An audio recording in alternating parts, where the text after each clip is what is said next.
પ્રવૃત્તિ જોઈએ। આ પ્રવૃત્તિ કરવા માટે આપણે શું લીધેલી છે? વાટકીઓ લીધેલી છે। બીજી આપણે શું લીધેલી છે? ચમચી।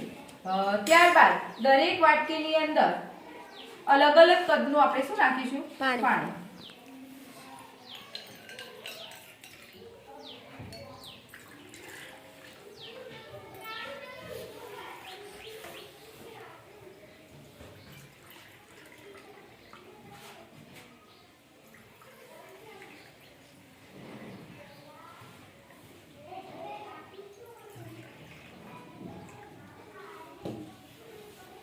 હવે આ ચમચી વડે આપણે વાટકી પર શું કરીએ?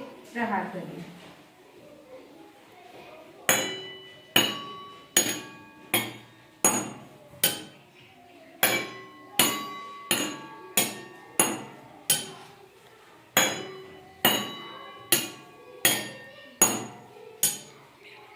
અવાજ આવે જુદો જુદો? એક જ જેવો સંભળાય? આવે બેન, જુદો આવે। કેવો અવાજ સંભળાય? જુદો। કાનને સાંભળવો ગમે તેવો અવાજ। તો જે અવાજ કાનને સાંભળવો ગમે છે તેવા અવાજને કર્ણપ્રિય અવાજ કહે છે। અહીંયા આપણે વાટકીની અંદર પાણી નાખ્યું, એના પર ચમચી વડે શું કર્યું?